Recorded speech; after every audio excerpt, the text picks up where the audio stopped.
네, 주말과 휴일 대회전을 마친 여야는 이제 이틀 앞으로 다가온 총선의 막바지 점검에 여념이 없습니다. 여론조사 결과를 공표할 수도 없는 기간이어서 정확히 가늠하기는 어렵지만요. 여야는 나름대로 목표 의석을 제시했습니다.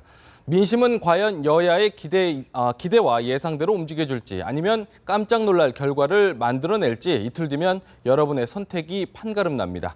오늘은 고영신 한양대 특임교수, 김우석 미래전략개발연구소 부소장 두 분과 함께 총선을 전망해 보겠습니다. 어서 오십시오. 안녕하세요. 안녕하십니까.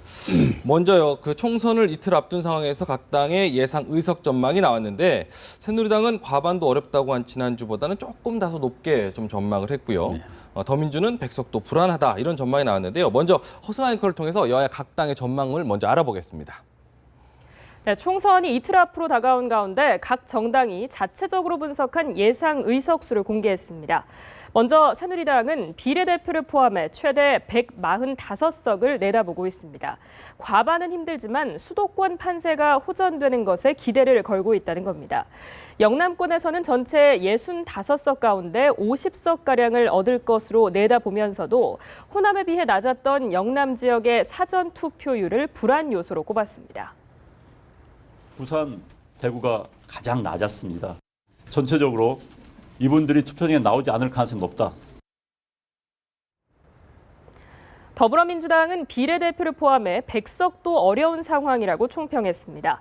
전국적으로 우세 지역이 60곳, 경합 지역이 40곳인데 경합지 대부분이 수도권에 몰려 있어서 쉽지 않다고 덧붙였습니다.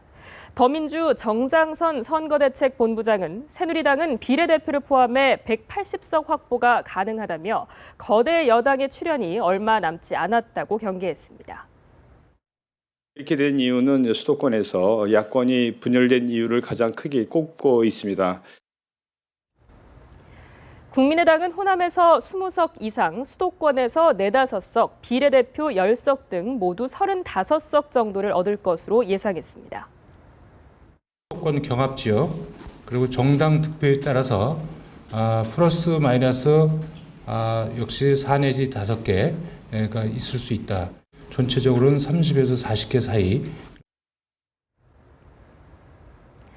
국민의당은 앞으로 서울 관악갑 등 수도권 경합 지역에 집중해서 녹색 바람의 전국 확산에 주력하겠다고 밝혔습니다.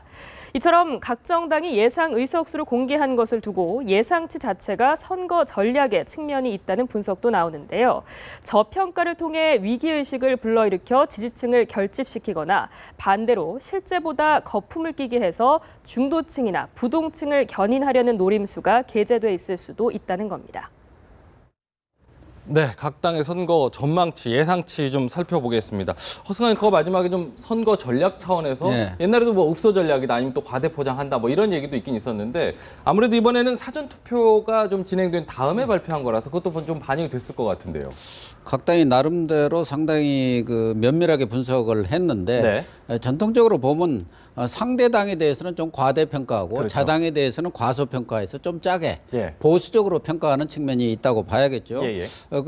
그래서 새누리당과 더불어민주당은 좀 보수적으로 잡은 것 같고요. 145석, 100석. 새누리당은 지난번에 135석에서 10석이 늘어나서 145석으로 잡았고 더불어민주당은 한 110석은 되지 않겠나. 정부 120석 하다가 이제 100석으로 아주 위기의식을 높였고 오히려 더불어민주당이나 새누리당과는 달리 국민의당은 밴드웨건 효과라고 하죠. 좀 이렇게 북장구를 치면 사람들이 따라오는 그런 거에서 좀 조금 부풀리게 해서 뭐 35석, 40석 뭐 이렇게 얘기를 하고 있는데 어쨌든 각 당들이 좀 엄살 작전을 통해서 지지층 결집 효과를 지금 크게 노리고 있는 것 같은데 뭐 새누리당의 경우는 대체적으로는 과반은 넘지 않겠느냐. 다만 국민의당이 워낙 지금 상승세, 뭐 돌풍이라고 할 정도로 상승세를 타고 있기 때문에 호남이라든가 이런 데서 예상보다는 더 많은 의석수를 얻음으로써 더불어민주당이 그만큼 의석수에서 깎이고 특히 정당 투표 이번에는 상당수 사람들이 교차 투표를 하기 위해서 지역 후보와 정당을 이렇게 분리해서 투표하는 경향이 강한데 예. 그런 면에서 국민의당이 지금 수도권에서 상당히 강세, 이 녹색 바람이 북상하면서 강세를 타고 있어서 예. 비례대표에서 예상보다는 더 좀 많이 얻지 않겠나 그런 전망들이 일반적인 것 같습니다. 그러니까요. 지금 뭐 총선 예상치를 보고 혹시 김석구 소장님께서는 네. 어떻게 좀 평가를 하셨는지 궁금합니다. 일단은 뭐 지난주에 135석 새누리당의 경우요. 예. 135석에서 읍소 작전을 통해서 네.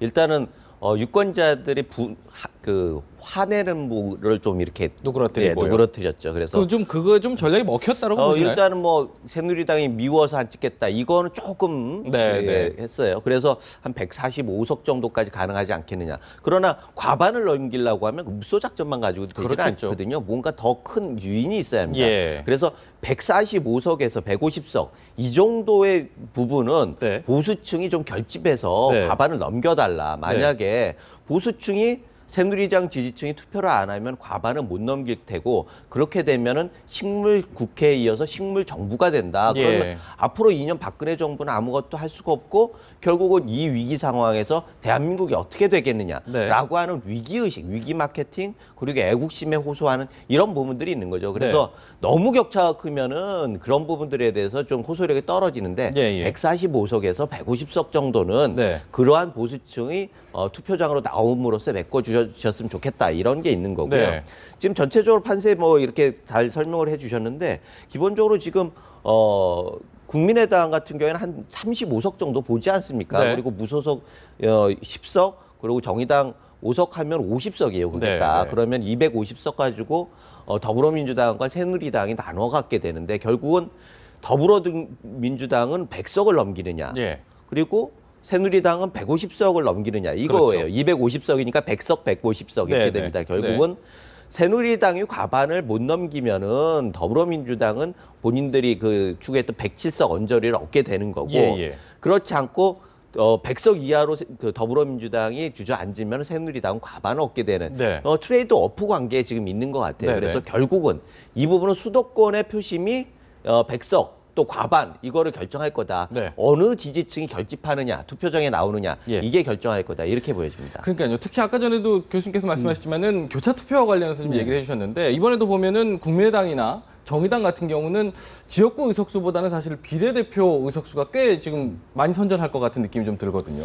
저도 지금 사전 투표를 했고 또 하셨군요. 교차 투표를 했습니다. 예. 뭐 제가 그때 같이 투표하는 분들한테 잠깐 물어봤어요. 뭐 어떻게 투표했습니까? 그러니까 교차 투표를 좀 하신 분들이 있더라고요. 아, 따로따로 많군요. 했습니다 하는 네네. 분들도 몇 있더라고요. 네네. 그래서 이번에 교차 투표가 많이 되는구나 이렇게 생각을 하는데 특히 네. 국민의당의 경우 창당한 지가 얼마 안 되다 보니까 수도권에 뭐 거의 진짜 그야말로 신진 인사들이고 득표력이 있는 그런 후보들이 없다 보니까 그렇죠. 그런 교차 투표가 많이 일어나는 것 같아요. 네. 그래서 과연 제1야당으로 더불어민주당으로 많이 전통적인 야당 지지층이 밀어주면서 또 국민의당으로 이렇게 정당 투표는 할지 네. 그런 부분에 따라서 비례대표라든가 이런 게 많이 달라지리라고 보는데 또 일부는 정의당 쪽에 네네. 말하자면은 제1야당, 제2야당, 새누리당과 더불어민주당의 거대 양당의 그동안의 행태, 네. 19대 국회에서 보호한 그런 행태에 상당히 실망한 지지층들이 그래 정의당 같은데 좀 밀어주자. 네. 그래서 조금 뭔가 다당제 또는 뭐 견제 효과를 갖도록 하자는 차원에서 또 정의당도 상당수 있고 네. 또 젊은 층들은 또 녹색당이라든가 또 특이하게 그런 쪽에 또 지지하는 사람들이 있어요. 그래서 이번에는 정당 투표는 아주 다양하게 나올 것 같아서 상당히 관심사입니다. 네. 네. 예전에는 뭐 이렇게 식당에 가도 뭐 짜장면 통일, 짬뽕 통일 이렇게 했는데 요새는 그렇게 하면 욕 먹죠. 예. 짬뽕도 먹고 짜장면 먹고 교차 투표 같은 경우에 예전엔 줄 투표라고 해가지고 뭐 그냥 1번 하는 사람 1번, 주르륵 2번 사람 2번 그래가지고 지방선거 같은 경우에는 뭐 시장부터 해가지고 쭉 해가지고 구의원까지 이렇게 그렇죠. 하는데 요새는 꼭 그렇지는 않은 것 같아요. 성향들이 굉장히 다양화되고 유권자도 스마트해진다는 게 무슨 다른 뜻이 아니라 나름대로 선택지를 가지고 있다는 네. 뜻이겠죠. 그런 면에서 이번에 그 교차 투표 얘기 나오는 거 어떻게 보면은 선택지가 그만큼 많아지고 의사가 자유롭게 표출된다는 측면에서 뭐 그건 나쁜 거라고 생각하지는 않습니다. 네. 그러나 지금 특성들이 있어요. 결과적으로 어떻게 나타날 건가? 영남 같은 경우에는 지금 무소속 후보들한테 지역 투표를 하고 그다음에 뭐 당은 새누리당에 진지한다거나 이런 현상이 벌어질 테고요.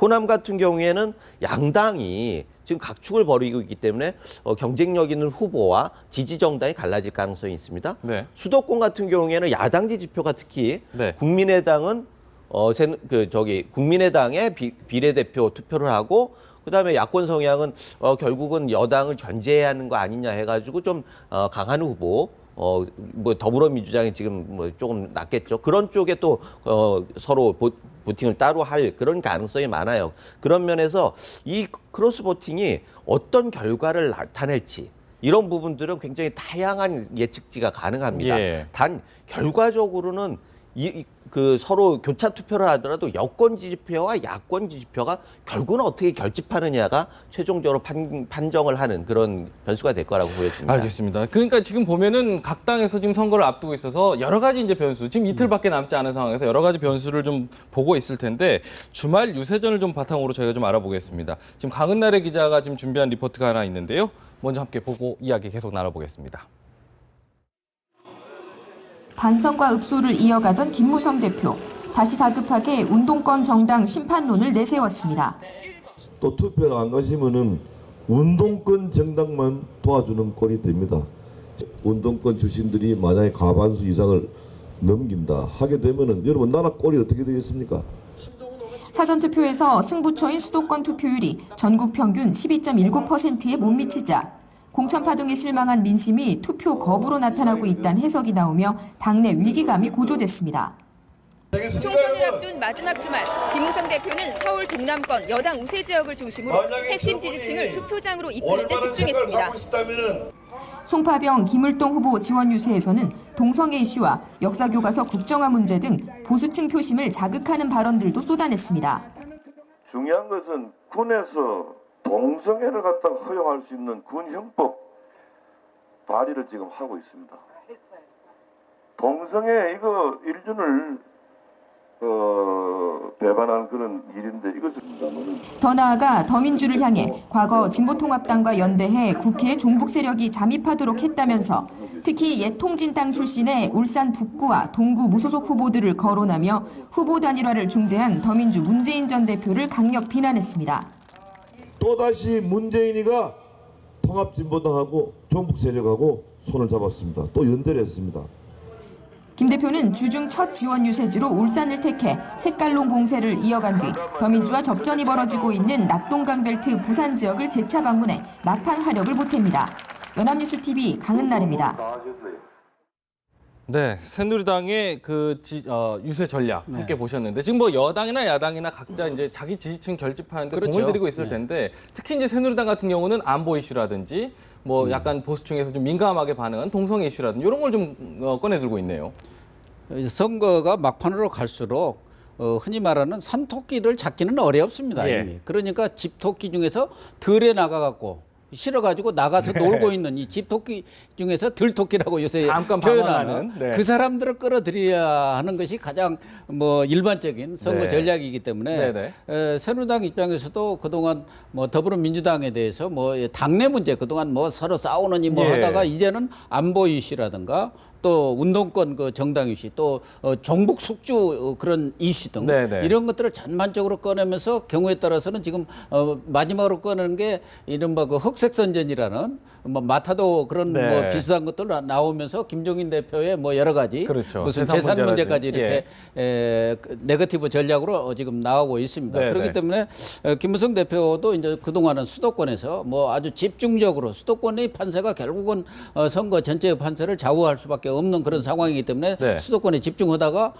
지금 낙동강에서 특히 울산이라든가 또 낙동강 벨트가 일부 또 이상 증상을 보이고 있기 때문에 급히 또 낙동강으로 지금 발걸음을 한 것 같습니다. 그러니까요. 지금 뭐 한편으로는요. 더불어민주당 같은 경우는 투표율 사전 투표율을 끌어올리기 위해서 굉장히 노력하지 않았습니까? 더불어민주당의 그 선거 전략과 관련해서 김재현 기자가 리포트 준비하고 있습니다. 더불어민주당 김종인 대표는 접전 지역을 중심으로 수도권을 집중 공략했습니다.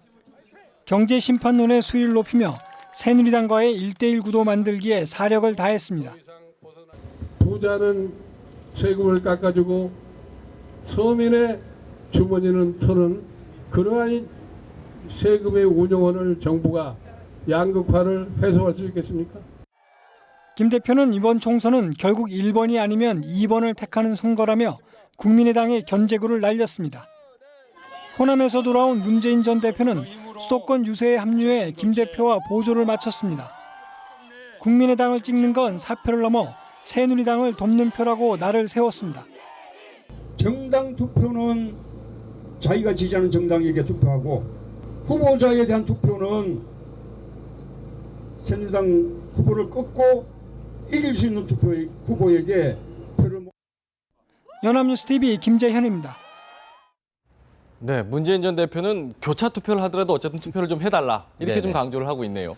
아니 선거공학적으로야 그렇게 얘기를 할 수 있죠. 네. 그런데 대권 후보를 하셨고 야권의 지금 1위 대권 주자시고 네. 더불어민주당 제1야당의 실질적인 대표인데 네. 이런 분이 뭐 교차 투표를 해라 이렇게 얘기를 하는 거는 네. 제가 보기엔 그렇게 뭐 당당한 모습은 아닌 것 같습니다. 네, 네. 뭐 그거는 뭐 차치해 두고요. 네. 지금 야당 같은 경우에도 아까 뭐 여당도 마찬가지지만 여당이나 야당이나 아주 전통적인 방법으로 다시 돌아갈 수밖에 없어요. 네. 시험 보기 전엔 뭐를 해야죠? 오답 노트를 봐야지 않습니까? 예. 틀린 게 뭐 뭔지. 원리를 보면 안 됩니다. 네. 지금 시험이 다 돼가지고 원리 공부하고 있어서는 안 되고 오답 노트를 봐야 하는데 네. 결국은 여당은 안보와 경제라고 하는 부분들을 다시 강조할 수밖에 없는 거죠. 네. 김무성 대표가 안보, 동성애 문제는 이게 지금은 그 이념 문제가 돼가고 있어요. 예, 그래서 동성애 문제도 마찬가지 이념과 안보 문제를 강조하는 거고 강봉균 그 선대위원장이 경제 문제를 하면서 투톱 시스템에서 이렇게 과거에 얘기했던 경제 살리기와 안보라고 하는 걸 다시 강조하는 거고 네. 야당 같은 경우에는 못 살겠다 갈아보자. 아주 전통적인 거죠. 그렇죠. 그 얘기를 하고 그러면 미워도 다시 한번 못 살겠다 갈아보자라고 하는 전통적인 여야의 대결 구도로 다시 환치되는 그런 과정이 있는데요. 네. 지금 여기에서 또 국민의당 얘기도 나오겠지만 결과적으로 국민의당 바람도 이렇게 일어나고 이렇게 하면서 판이 흔들리고 영호남이 이렇게 해도 결과적으로는 수도권의 크기도 크지만 수도권의 민심이 결판을 낼 거다. 그래서 수도권의 민심에 맞게 네. 지금 이슈도 이동을 하고 있다. 이렇게 볼 수가 있겠습니다. 알겠습니다. 아까 말씀드렸지만은 국민의당 바람 좀 불고 있는 국민의당 상황도 좀 살펴보겠습니다. 백기련 기자가 국민의당 주말 유세 상황을 좀 짚어봤습니다. 자신의 지역구 노원병을 시작으로 이틀째 서울과 경기 지역을 돌며 수도권 표심 잡기에 힘을 쏟은 국민의당 안철수 대표. 거대 양당이 창당한 지 2달밖에 안 된 국민의당 얘기를 하고 있다고 싸잡아 비판한 뒤 새누리당의 나쁜 정치와 더민주의 낡은 정치를 깨트리겠다고 강조했습니다. 국민에 의한 선거혁명 일어나고 있습니다. 실제로 매일매일 저는 체감하고 있습니다. 위대한 국민의 힘 앞에서 낡은 양당 체제가 무너지고 있다고 생각합니다. 동의하십니까? 안 대표는 자신을 제외하고는 수도권에서 당선 가능성 있는 후보가 없다는 지적에 수도권과 충청에서 8석 확보를 목표로 하고 있다며 자신감을 나타냈습니다. 특히 새누리당 지지자였거나 더민주 지지자지만 비례대표 정당 투표에 대해서는 3번을 찍겠다는 분들이 굉장히 많으십니다. 아주 깜짝 놀랄 만한 결과도 나올 수 있으리라고 조심스럽게 예측합니다. 김한길 전 대표도 부인 최명길 씨와 함께 전주와 군산, 익산 등 전북 지역을 돌며 녹색 바람 확산에 힘을 실었습니다. 연합뉴스 TV 백기련입니다. 네, 고 교수님 깜짝 놀랄 만한 결과가 나올 수도 있겠다. 아무리 이제 보면은 호남 쪽에서 불어왔던 녹색 바람 올라오곤 있다고 하는데 얼마나 올라올지가 좀 궁금합니다.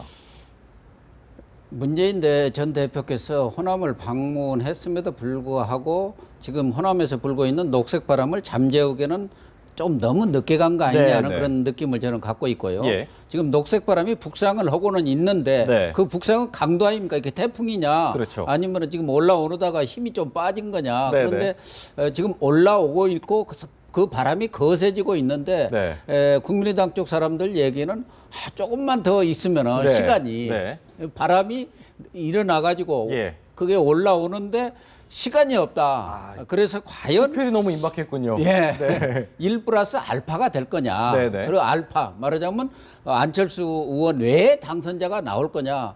이런 것에 대해서 제일 관심이 크고 예. 안철수 의원은 지금 7, 8석 얘기하는데 좀 과한 이야기시고 네. 물론 그 깜짝 놀랄 효과는 비례대표에서 정당 투표에서 많이 나올 수가 있고 네. 저는 1 플러스 알파가 될 수도 있다. 그렇게 네. 봅니다.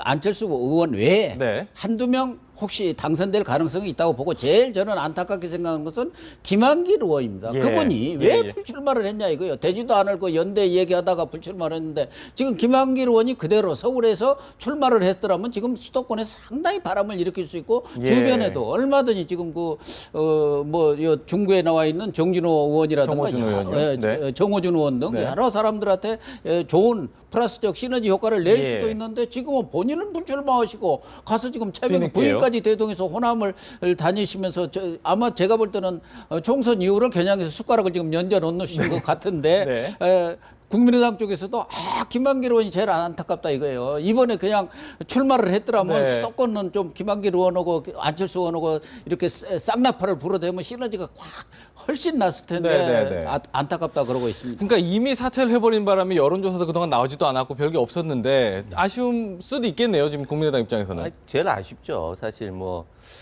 너무 카드를 쉽게 접어버린 그런 측면이 있습니다.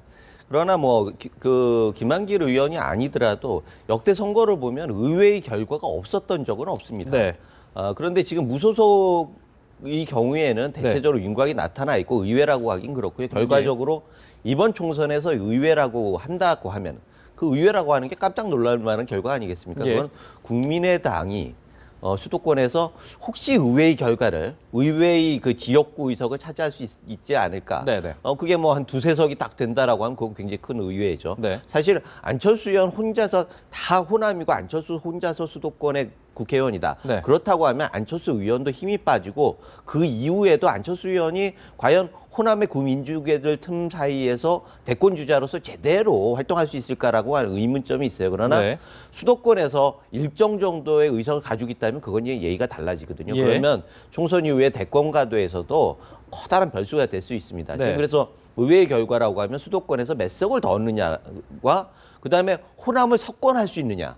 이런 추세로 가면은 뭐 20개에서 28개 뭐 이 사이인데 결과적으로 이게 석권의 분위기로 가느냐. 그리고 비례대표에서 수도권 이런 쪽에서 더불어민주당을 뛰어넘을 수 있느냐. 만약에 이런 삼박자가 다 갖춰진다라고 하면 국민의당은 새로운 가능성이 아니라 확고하게 야당에서 뭐 호남을 석권하면 문재인 대표는 어쩔 수 없이 은퇴하게 되지 않습니까? 그런 면에서 확실한 야권의 유일 주자로서 판도를 좌우하게 될 것이다. 이런 면에서 의외 그 이상의 결과가 될 수도 있다. 이렇게 보입니다. 알겠습니다. 앞서서 뭐 투표일 앞두고서는 연일 뭐 폭로전도 좀 나오고 있다 이렇게 지적을 해주셨는데 앞서 뭐 잠깐 지적하신 그 김종인 대표의 재산 내역을 갖고 새누리당에서 문제 삼는 부분이 하나 있던데 함께 브리핑 내용 보시고 계속 이야기 나눠보겠습니다. 김종인 대표가 금 8.2kg, 신고액만도 약 3억 2천만 원어치입니다. 서민들은 상상도 할 수 없는 많은 양의 금을 가지고 있는 것이 김 대표의 경제 민주화인지 묻지 않을 수가 없습니다. 모든 재산을 투명하게 신고한 내역을 놓고 선거 막판에 마치 무슨 큰 의혹이 있는 것처럼 문제 제기를 하는 저희가 아주 치졸합니다. 네, 짧게 한 마디씩 들어보죠. 앞서서 뭐 말씀을 좀 해주셨는데 지금 뭐 재산 내역 가지고 지금 더민주에서는 치졸하다 이렇게 얘기를 하지 않습니까 지금? 뭐 일종의 네거티브 전략인데 그러니까 재산을 말하자면 다 등록을 한 것이고 그 재산의 보유의 정당성은 별개 문제입니다. 등록은 해야죠. 그건 불법이니까 안 하면. 해야죠. 그런데 김종인 대표가 김무성 대표나 안철수 대표 그분들은 다 돈 많은 걸로 다 알려져 있었는데 평생을 공직을 하신 분이거든요. 교수하다가 그 후에 정부에 들어갔고 그다음에 비례대표 이렇게 해서 공직을 하신 분이 88억 6천만 원이면 실제로 이거 공시지가로 따져서 그렇지 100억이 훨씬 넘는 돈입니다. 이런 돈을 어떻게 보유했을까? 그동안에 또 8년 만에 한 뭐 20 몇 억이 이렇게 22억이 늘었다고요. 늘었다는 8년 만에요. 거니까 이런 부분에 대해서 좀 의구심이 갈 수밖에 없고 특히 야당이라는 것은 뭐 김종인 대표야 뭐 여당 쪽에 쭉 있었습니다만 네. 야당 그래도 도덕성과 청렴성인데 그렇죠. 그런 분을 그렇게 많은 재산을 가진 분이 야당의 도덕성과 청렴성을 가장 상징성으로는 야당의 대표를 하는 것에 대한 어울리느냐. 거부 반응이 좀 있을 수 있고 또 예. 하나 금도 8.2kg면 꽤 많은 금입니다. 보통 그러니까요. 사람이 갖고 있을 수가 없는 예. 거거든요. 예를 들면 저분이 이건 내가 돈이 있어도 투자로 금괴를 갖고 있었다는 거고 금송아지라든가 금수지라든가 옛날에 좋은 자리 있을 때 많은 선물들이 하는 경우 대체적으로 현금으로 주면 하니까 뭐 금괴라 금 뭐 이런 걸 하는 경우가 많기 때문에 네네. 그렇다고 하면 이런 오해도 받을 수 있기 때문에 네네. 그런 부분에 대해서 좀 명쾌하게 밝힌 것이 좋다. 뭐 본인은 상속을 받았다. 그러면 상속세를 이렇게 냈다. 예. 근데 사실은 조부의 그 김명로 전 대법관이야말로 청렴의 상징 아닙니까? 네네네. 아주 깨끗하게 사신 분인데 엄청난 돈을 물려줬을 리는 없고 또 4살인가 5살 때 아버지를 여의셔서 네. 조부 밑에서 자랐기 때문에 네. 이런 재산 문제에 대해서 신고한 것과 그것이 정당하냐 이 부분은 좀 별개로 봐야 하는데 좀 우리가 생각한 것보다는 과한 거 아니냐 그렇죠. 하는 생각은 갖습니다. 시계는 좀 해명을 했지만 그거야 뭐 금괴에 해명이 대해서 되죠. 설명을 굳이 하지 않았어요. 그 말씀하신 대로 경제민주화 관련해서 좀 어울리지 않는다 이런 비판 분명히 있을 법도 하고요.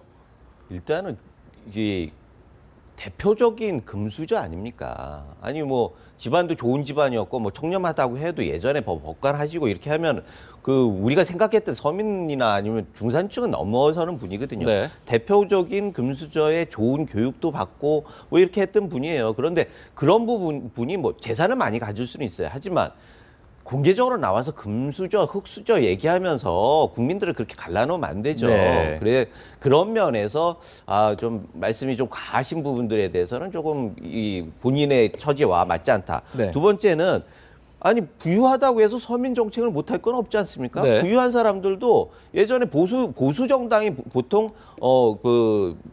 저기 서민 정책을 많이 해요. 그 네. 저항을 최소화하기 위해서 계속 서민 정책을 해 나갑니다. 네. 부유하고 금수저가 서민 정책을 못하는 건 아니에요. 그러나 문제는 그분이 말한 경제민주화의 실체가 뭔지 사람들이 모른다는 거예요. 예. 그렇다고 하면 이분이 경제민주화라고 하는 그 타이틀을 가지고 정치를 하는데 잘 활용은 하고 있지만 정말 알맹이 있는 경제민주화, 서민을 위한 정책에 체감할 수 있는 게 있었느냐라는 거죠. 네. 그게 없었다는 거예요. 정치 공세로서 경제 민주화는 있었는데 실제로 서민한테 도움이 되는 경제 민주화는 찾아보기 힘들다. 이런 면에서 이분이 말하는 것과 삶이 일치하느냐 네. 이런 의구심을 갖게 되는 거죠.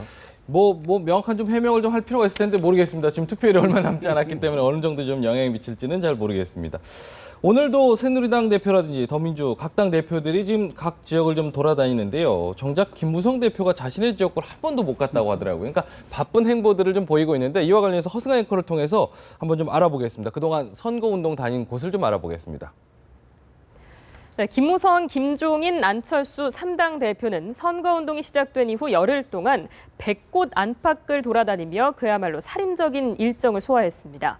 먼저 새누리당 김무성 대표는 열흘 동안 109곳을 돌아다녔습니다. 수도권에서 시작해 야권과 무소속 바람이 심상치 않은 부산, 경남으로 내려갔다가 이틀에 걸쳐 중원 그리고 당선 가능성이 점쳐지는 전주를 공략하고 다시 수도권으로 돌아왔습니다. 하루에 적게는 9곳에서 많게는 12곳을 돌아다녔는데요. 30분 단위로 시간을 쪼개 종횡무진하다 보니 목도 쉬고 체력도 바닥났습니다.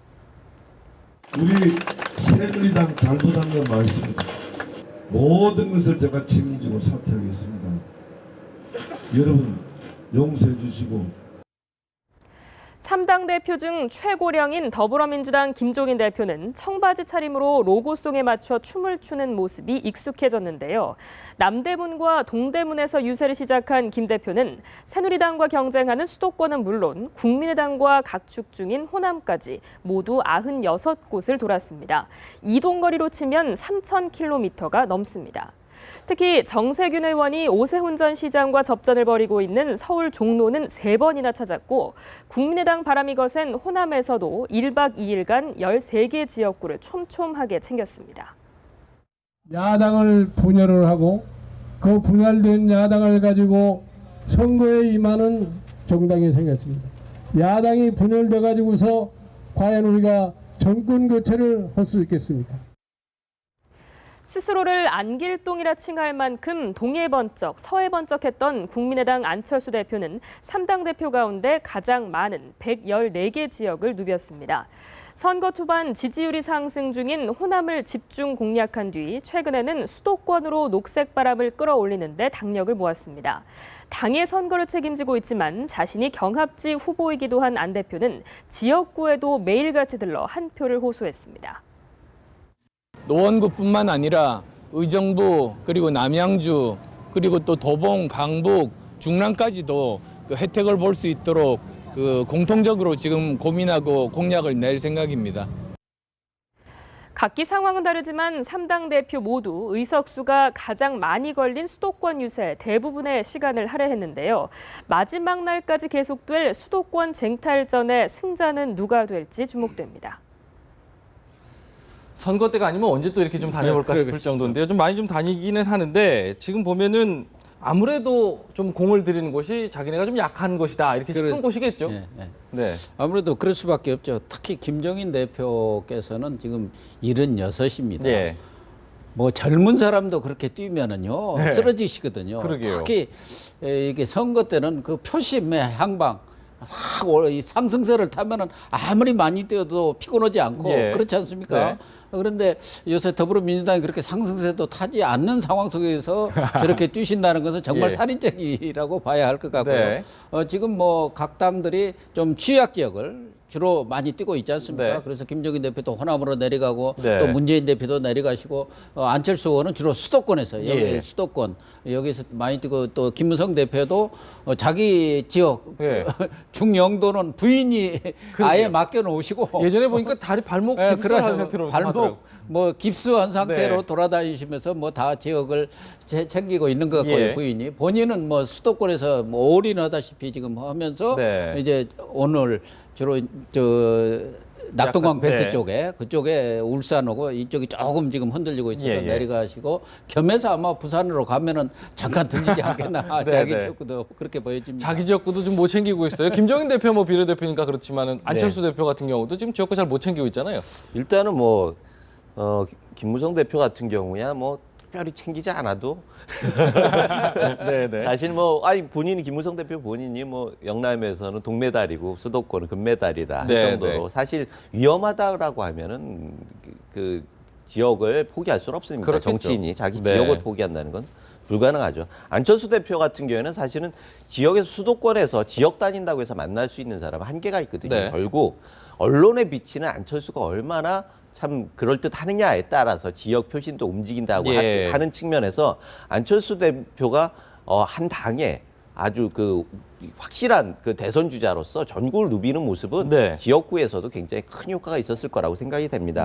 그러나 아까 말씀하셨듯이 김무성 대표하고 김종인 대표는 사실 환영받지 못하면서도 다녀야 하는 그런 게 힘들죠. 그런데 지금 뭐 안철수 대표 같은 경우는 어디 가나 지금은 뭐 환영받고 연호하니까 그 젊기도 하지만 아주 그 활동적이고 자신 있게 이렇게 다니고 있거든요.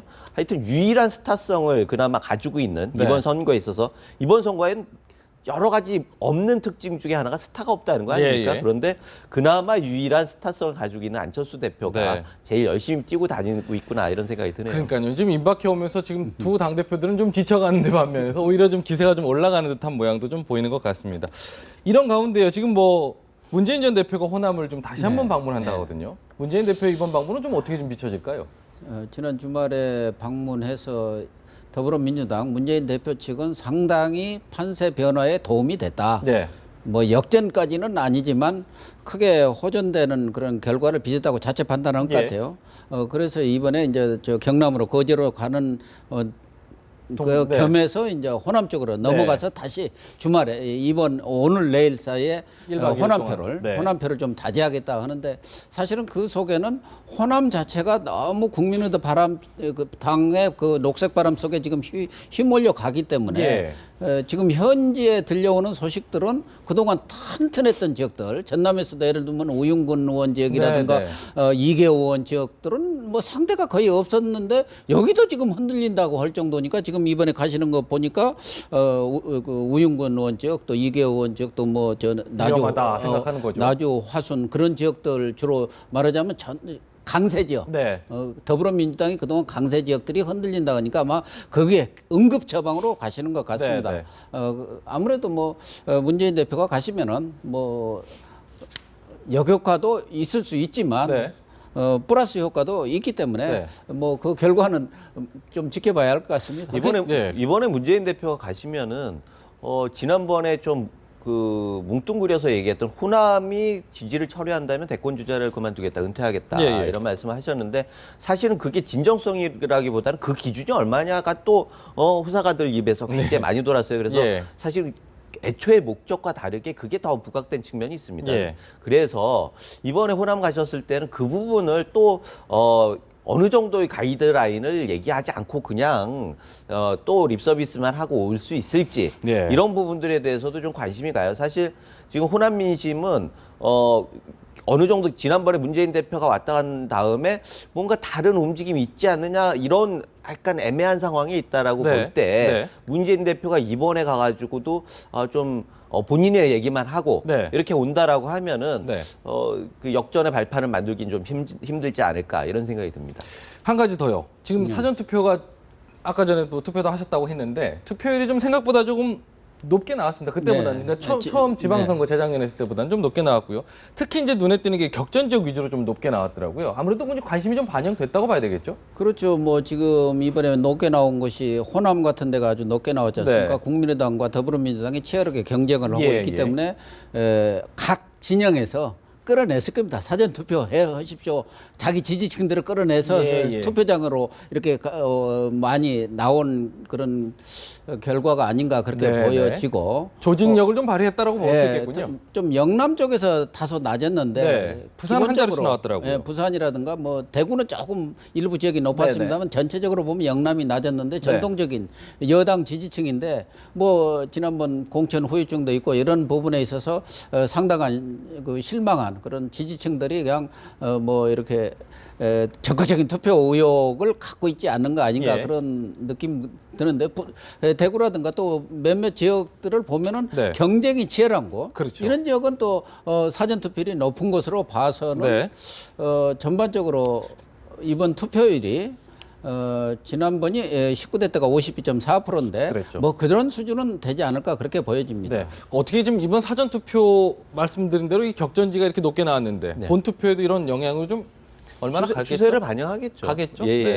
지금 뭐 보면은 최초에는 공천이 각 당에 마무리가 됐을 때만 해도 국민들이 보기에는 투표장에 나갈 이유가 없었어요. 정당들이 내놓은 메뉴가 본인한 그 유권자 입장에서는 만족스럽지 않았거든요.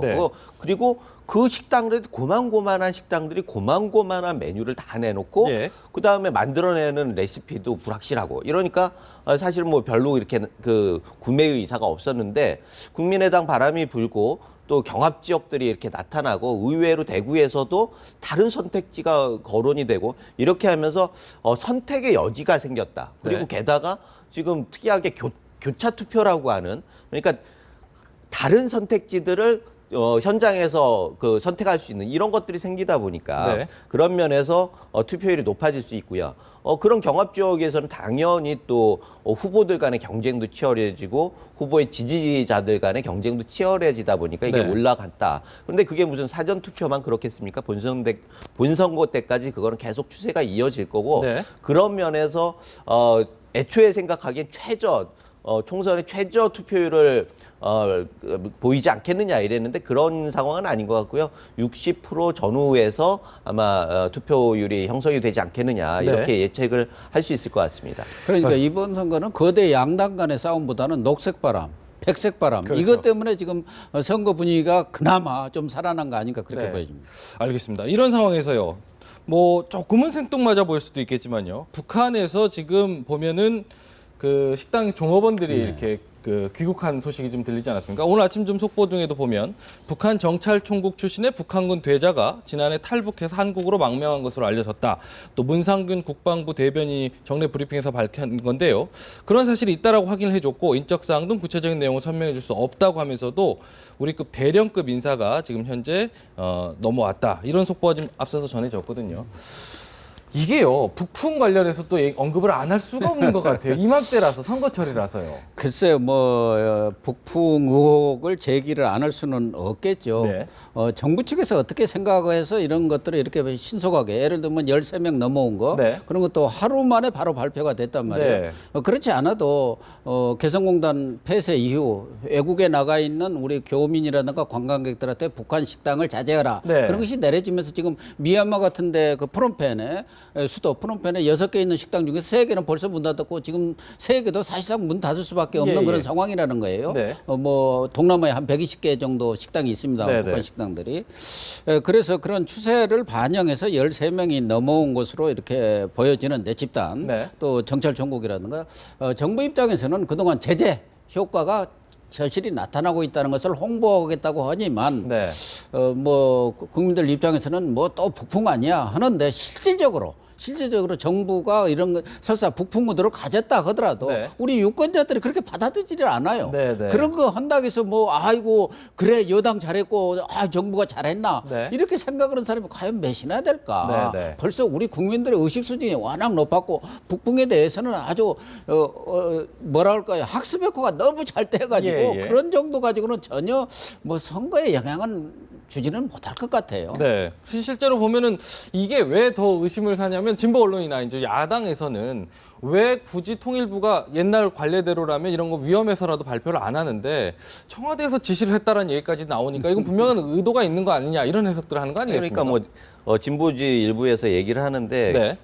창조 북풍이라고 그러더라고요. 예. 이 조도 참 창조적이에요. 네. 그런 면에서 아주 센세이셔널하게 하기 위해서 네. 역북풍을 지금 얘기를 만들어내고자 하는 측면이 있는 것 같은데 네. 사실 생각해 보세요. 지금 북한에서 올 초에 핵폭탄 실험을 하고 미사일을 발사하고 최근까지도 미사일을 쏴대고 포를 쏴대고 계속적으로 청와대를 폭격하겠다고 하고 우리 남조선을 불바다로 만들겠다고 하는 얘기를 끊임없이 해대고 있습니다. 예. 이게 선거에 영향을 주고 있습니까? 네. 아니, 실제로도 저 보면은 그런 일을 터지면은 막 사재기했던 것도 이제 옛날 얘기잖아요. 그러니까요. 네. 핵미사일이 북풍을 만들어내지 못하는데 네. 북한 여종어문들이 어떻게 북풍을 만든다는 얘기입니까? 예, 그런 예. 면에서 좀 과한 해석이다 이렇게 네. 생각이 되고요. 사실 어제 같은 경우에도 북한 식당 여종어문들이 이렇게 나왔을 때 TV에서 시청률이 굉장히 높아졌다고 그러는데 그게 위기감 때문에 높아진 건 아니지 않습니까? 네. 우리가 상식적으로 생각해봐도 우리 주변을 둘러봐도 이 자체를 가지고 북풍이라고 얘기하기는 좀 그렇고 네. 그런 거를 역북풍으로 또 만들고자 하는 의도도 사람들한테 먹히지 않고 네. 이런 것들은 좀 냉정하게 바라보는 게 네. 우리 그 현실을 바라보는데 훨씬 더 유효하지 않겠나 이렇게 생각이 돼요. 다만 제가 지적하고 싶은 것은 이 관료들이라든가 그런 걸 하는 사람들은 네네. 그래도 뭔가 선거에 기여한다는 소리는 좀 드려야지 않나 해가지고 이렇게 할 수는 있어요. 네네. 그런 것을 이제 통하지 않는다는 것을 정부라든가 그런 데 저거 알아야 합니다. 네네. 오히려 역효과를 내죠. 그러니까요. 오히려 역효과를 낼 수도 있다. 역북풍 얘기도 좀 해주셨고요. 알겠습니다. 시간이 다 돼서 여기서 좀 이야기는 마무리를 하겠습니다. 고영신 한양대 특임교수, 김우석 미래전략개발연구소 부소장 두 분과 함께했습니다. 오늘 말씀 고맙습니다. 네, 고맙습니다.